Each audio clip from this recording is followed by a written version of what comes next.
Well, that's just a sneak peek of what you can expect in the film Finding Life, and its inspiration is a man that we all know here in the Ottawa community, and of course he's known internationally, Dr. Sean Egan, and he's an inspiration to our next guest, probably the biggest inspiration that you've had in your life. Elia, thank you very much for coming on the show. We appreciate having you, and you're the mastermind behind this film. Tell everybody at home why you decided to put this together.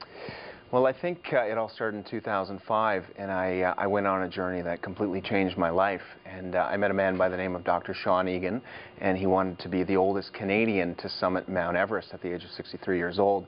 And he had messages that he wanted to share with people. And at the core, it was about fitness, it was about wellness, it was about discovering within yourself who you are and what your purpose is in life. So I got asked actually by a producer here from Rogers, Gavin Lumsden, and he invited me on this journey, and I never had a clue that it would affect me the way that it did.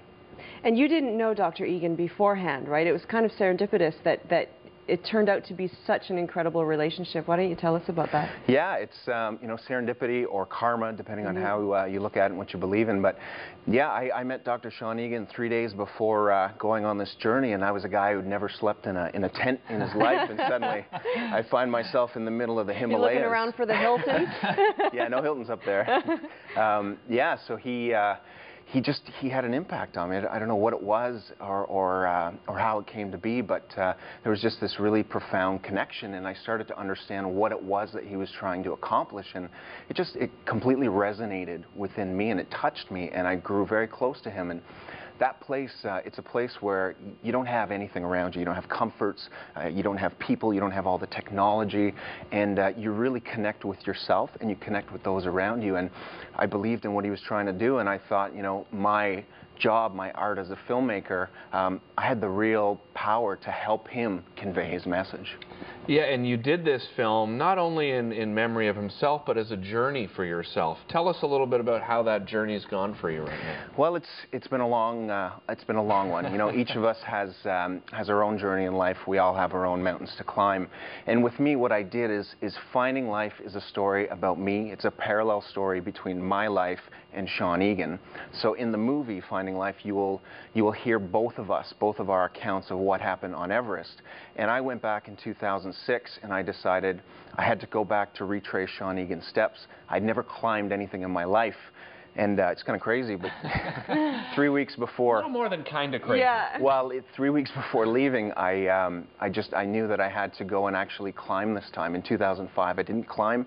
2006, I had to go back, retrace his steps, and walk up the mountain, climb back to the point that he made it to. And at the same time, I went back to build him a monument, and we call it a Chorten.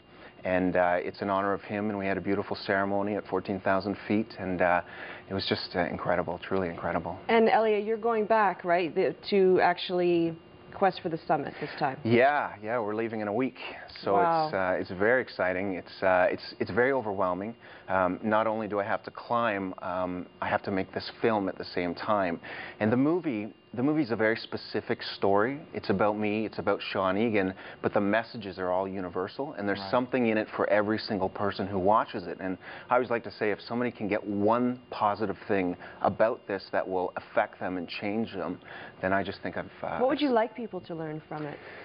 It's all about purpose. It's all about meaning and finding something in yourself that defines who you are, and that really, it's quite simple, that makes you wake up every single day with a smile, loving what you're doing and loving the purpose of why you're doing it. And really, you know, I learned this from Sean, that if you can find whatever that is, whatever that passion is, I mean, that's the secret to life and a happy life. Agreed, 100%. Yeah. Now you have a great event going on tonight, correct? We do, yeah. Tell us a little bit about it.